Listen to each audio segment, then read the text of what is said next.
Hello Planeswalkers, and welcome to the first of a couple of videos talking about Planeswalkers in MTGArena Standard at the moment. With the upcoming ban on Monday 29th of May, I was thinking about just making a tier list and rating all of the Planeswalkers currently in the rotation, because the chances are very high that at least one of these Planeswalkers we're going to look at today will be banned come Monday. So we're going to jump in. We're starting with Midnight Hunt and then ending with March of the Machine, going through every single Planeswalker in there and talking about their strengths, their weakness, and where I think they rank overall. Keep in mind, this is a very subjective list. This is based on my experience, on my limited knowledge of Magic overall, and my knowledge about the current standard rotation. What I've seen, what I've played, what I've experienced, what I thought of might work. So you might think about your own tier list in a different way, and please keep that in mind. If you like this types of video, please consider giving a like and follow to make more of this content possible. Also check out my content on Twitch and on my blog. The links are in the video's description below. I hope you enjoyed this video, and thank you so much for watching in advance. Let's go.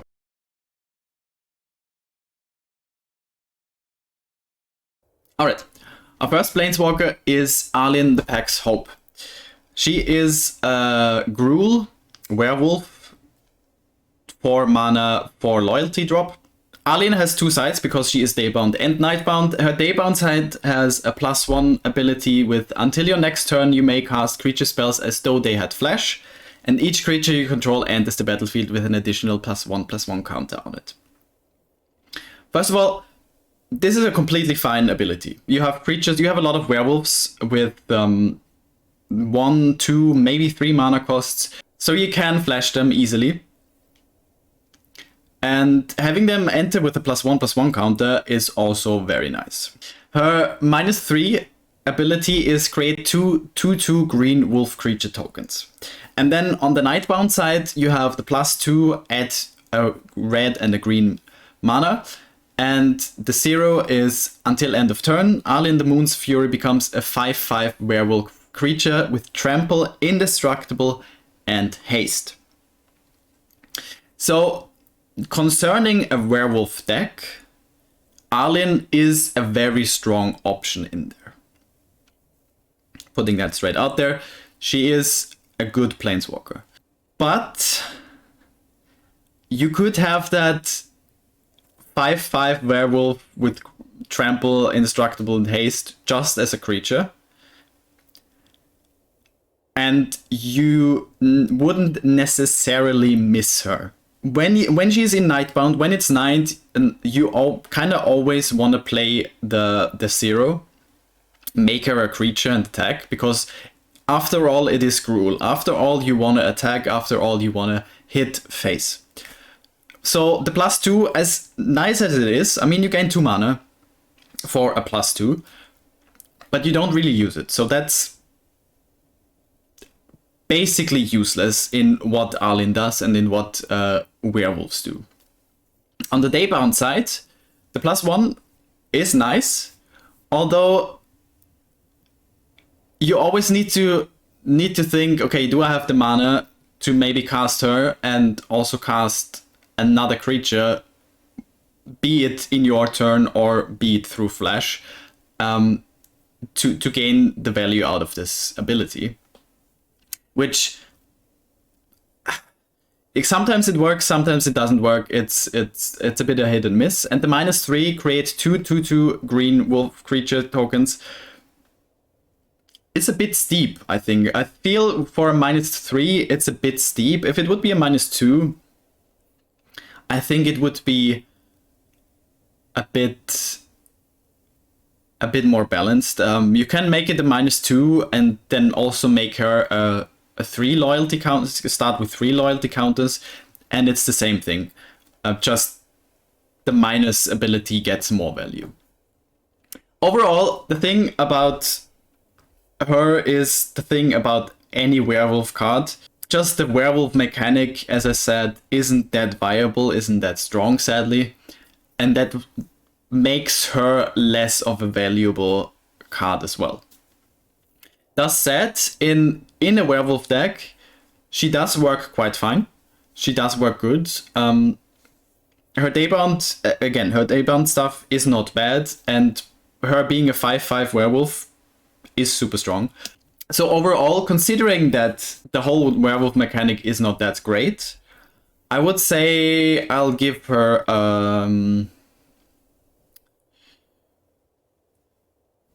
want to say a C, or do we put a C minus? No, I think we're going to go with a C here. I think that's fair. Again, she suffers a bit from her archetype being not as good as hoped. Let's put it that way. The next one is Teferi, who slows the sunset. Azorius, 4 mana for loyalty counters. His plan +1 is choose up to 1 target artifact, up to 1 target creature, and up to 1 target land. Untap the chosen permanents you control, and tap the chosen permanents you don't control. You gain 2 life. -2, look at the top 3 cards of your library. Put 1 of them into your hand and the rest on the bottom of your library in any order. And his alt, -7, you get an emblem with untap all permanents you control during each opponent's untap step, and you draw a card during each opponent's draw step. So over the course of Midnight Hunt being in standard rotation, there has been a couple of decks trying to use Teferi. But overall, he hasn't seen that much play as far as I recall, as far as I've experienced. His abilities all are very well rounded for an Azorius card.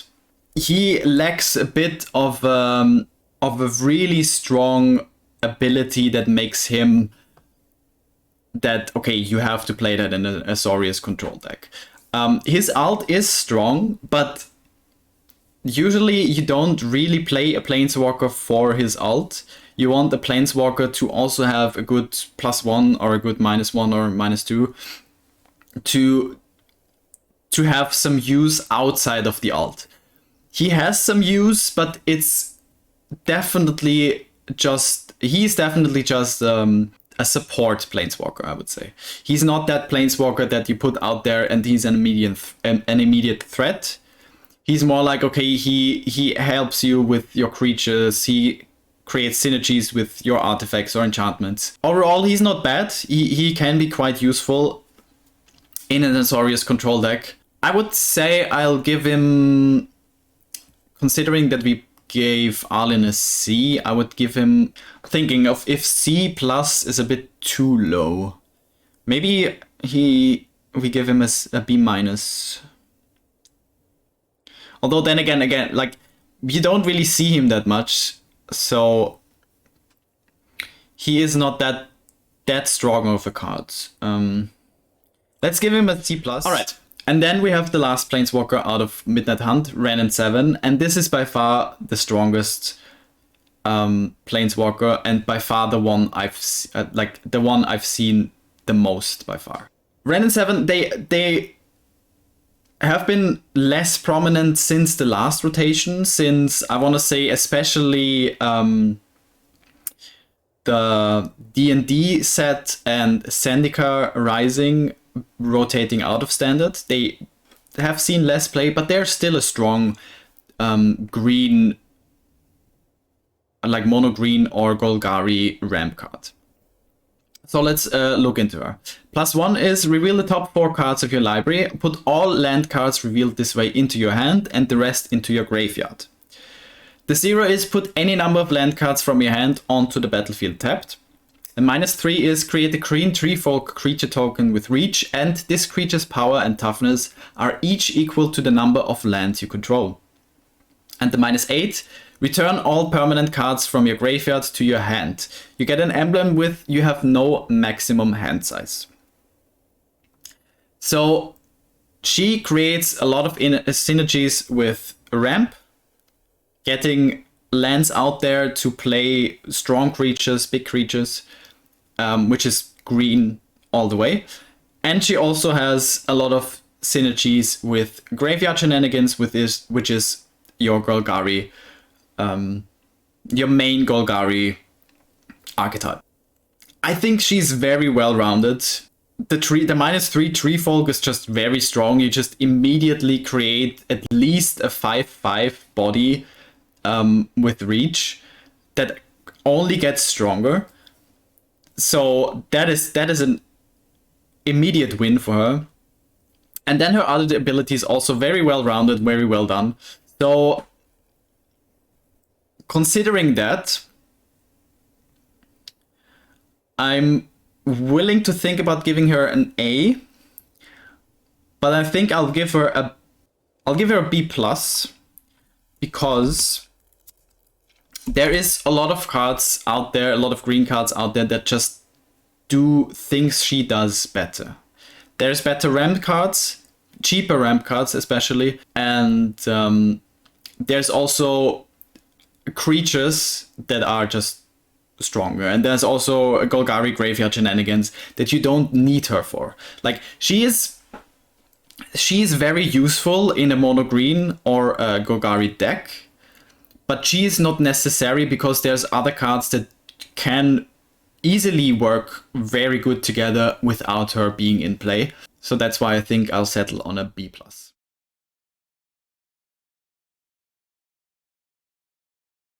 So the first of the 3 Planeswalkers in Crimson Vow is Kaya Geist Hunter. She is a 3-drop Orzhov with 3 loyalty counters. Her +1 is creatures you control gain death touch until end of turn. Put a +1/+1 counter on up to 1 target creature token you control. Her -2 is until end of turn, if 1 or more tokens would be created under your control, twice that many of those tokens are created instead. And the -6 is her alt, exile all cards from all graveyards, then create a 1/1 white spirit creature token with flying for each card exiled this way. Kaya is a very weird card because I basically never saw her in play. Yet I still think there is some great potential in her if there are the right cards to create synergies with her abilities. I think what made her less playable over the course of her being in Standard is that there weren't a lot of cards creating good enough synergies for her to work in a deck.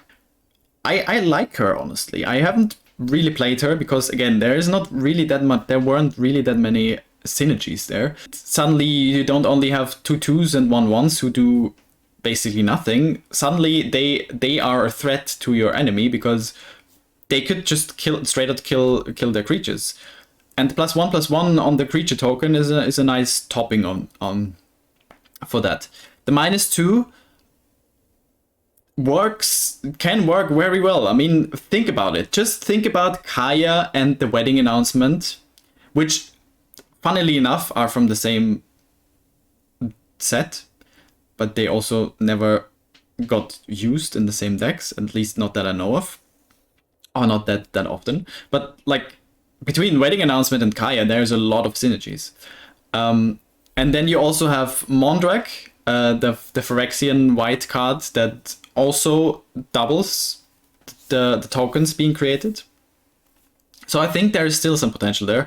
And I mean, if you manage to get her alt going, you just have a fleet of flying 1/1s, and usually that should be lethal. If it's not, you're doing something wrong. So overall, I still think Kaya is a good card. I think I want to give her a B-. Or do we give her a B? No, I think I give her a B straight out. Right. Next up, my favorite Planeswalker. There she is. Not only my favorite Planeswalker, but also my favorite Planeswalker card to this day.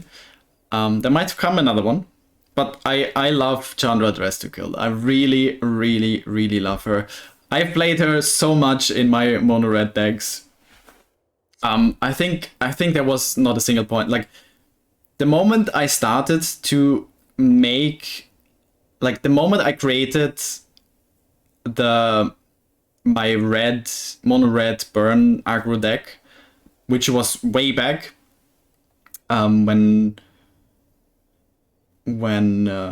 basically when the goblins from the core set rotated out of Standard, I started to make my mono red burn deck, and she was in there from the start, and she's still in there. Only one copy. I only play her with one copy, but she's still in there, and she's still very, very useful. Let's look at her. She's a red 3 mana drop for 3 loyalty counters, +1, add 1 red mana. Chandra Dress to Kill deals 1 damage to up to 1 target player or planeswalker. +1, exile the top card of your library. If it's red, you may cast it this turn. And her alt, -7, exile the top 5 cards of your library. You may cast red spells from among them this turn. You get an emblem with, whenever you cast a red spell, this emblem deals X damage to any target, where X is the amount of mana spent to cast that spell. She's amazing. You have mana, you have deal damage to face or planeswalker. You have, if enough mana, you just exile a card and you can play it because you played this one in mono red anyways. And then if you manage your alt, that is usually lethal. I pulled off her alt quite a lot. I love it. I love her card. She's really strong in mono red spells, in mono red burn, even in mono red aggro. It's just well-rounded. She's not oppressive. She's a support card. She doesn't win you a game on her own, but she's really good. So I am giving Chandra a straight out A. I think is fine.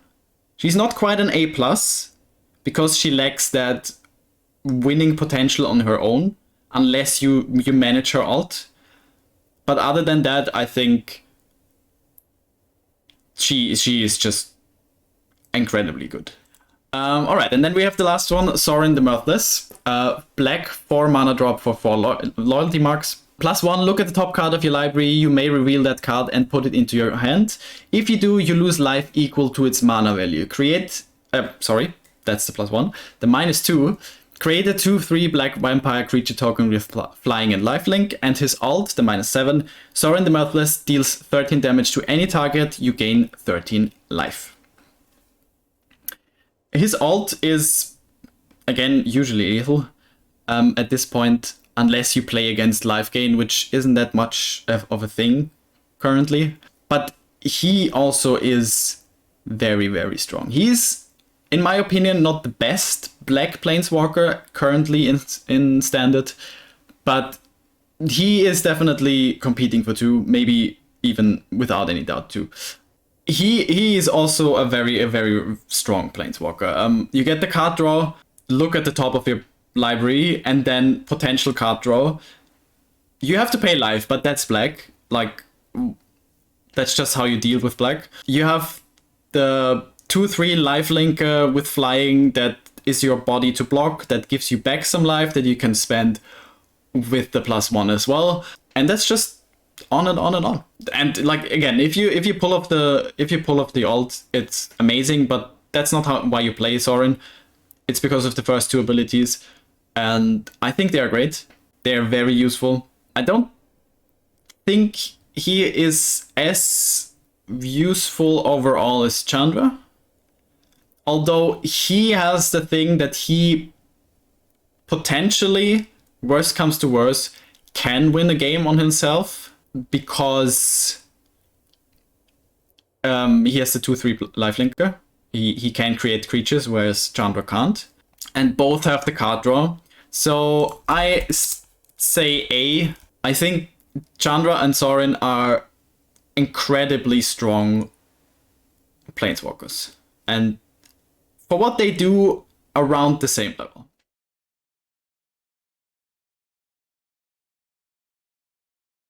Let's go for the first, for the 4 planeswalkers of Neon Dynasty. And we start with Tamio, and arguably the worst of those 4 Planeswalkers. So Tamio is a 5 mana, potential 4 mana, Simic drop with 5 loyalty counters. She has that 1 Phyrexian Simic mana. Her +1 is tap up to 1 target artifact or creature. It doesn't untap during its controller's next untap step. The -X is exile target non-land permanent card with mana value X from a graveyard. Create a token that's a copy of that card. And then the -7, create Tamio's Notebook, a legendary colorless artifact token with spells you cast cost 2 less to cast, and tap it for drawing a card. The thing is, her +1, good. Good, and so like her +1, there's nothing to complain about. She gains 1 loyalty counter, and you tap something that is very, like you tap a big threat to you, and it doesn't tap when your opponent is in his turn. So there's nothing to complain about this. Then the 2 minus. You can play her on turn 4, potentially, with the Phyrexian mana. And you could immediately go for the -4 to get back a creature or a permanent, non-permanent with value, mana value 4. That is good. But we also have to think about it being Simic. So how much really do we have on Simic that we want to do with like creatures with mana value 4 or less? More into enchantments and artifacts, I guess. But even then, I feel like with the permanents, Simic usually goes more into the higher mana values. So I'm not so sure about the -X. And the Notebook, I'm not sure if the Notebook just comes in too late. Like when you are able to play the Notebook, is it necessary anymore? I don't see in Simic those cards that you really like with that mana value that you wanna just pop out. I don't see her value that much though, with how much her abilities cost and how much she costs. I'm on the fence. I think I'm gonna give her a C-, with standard Simic being as it is. I'm going to put a C-, D+ next to her and think about it at the end. Let's go over to Kaito. He is a Dimir 3 mana drop for 3 loyalty counters. At the beginning of your end step, if Kaito Shizuki entered the battlefield this turn, he phases out. +1 is draw a card, then discard a card unless you attack this turn. -2 is create a 1/1 blue ninja creature token with this creature can't be blocked. And his alt, the -7, is you get an emblem with whenever a creature controls this combat damage to a player, search your library for a blue or black creature card, put it on the battlefield, then shuffle. I do like Kaito. His archetype is the in Kamigawa introduced Dimir Ninja Rats.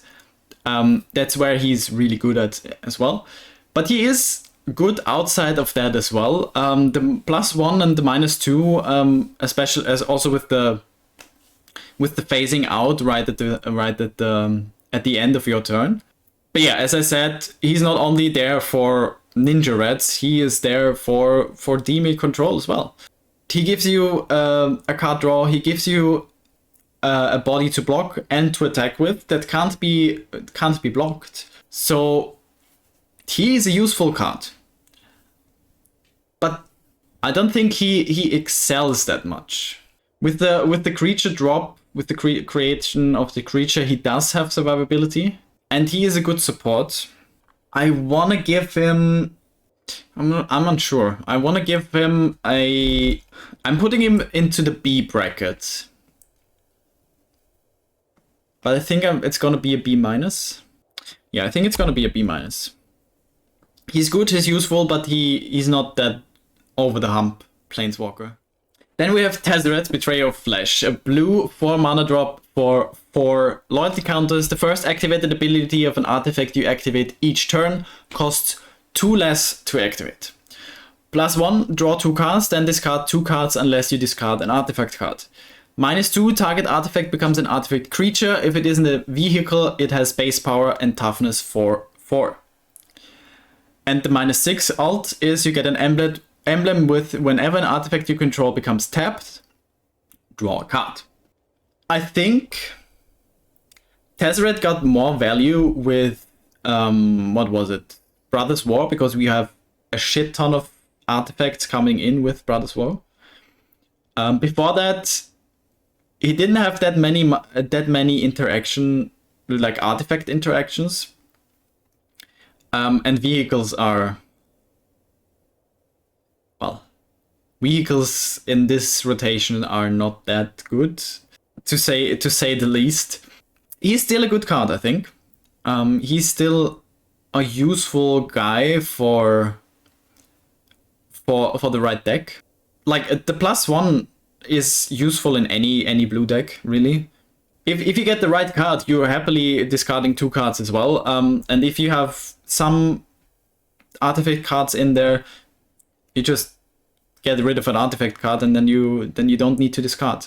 So I'm on the fence. Like he is not a bad card per se, but artifacts in this rotation are a bit on the weak side, I would say. Although we do have a lot of artifact creatures, that's something we should not forget. We do have a lot of artifact creatures that are quite strong even. So I think he has more limitations than Kaito, but he's still a good card. So I want to give him a C+, because he's more limited in where he can work, I feel. But in the deck where he can work, he is very, very good.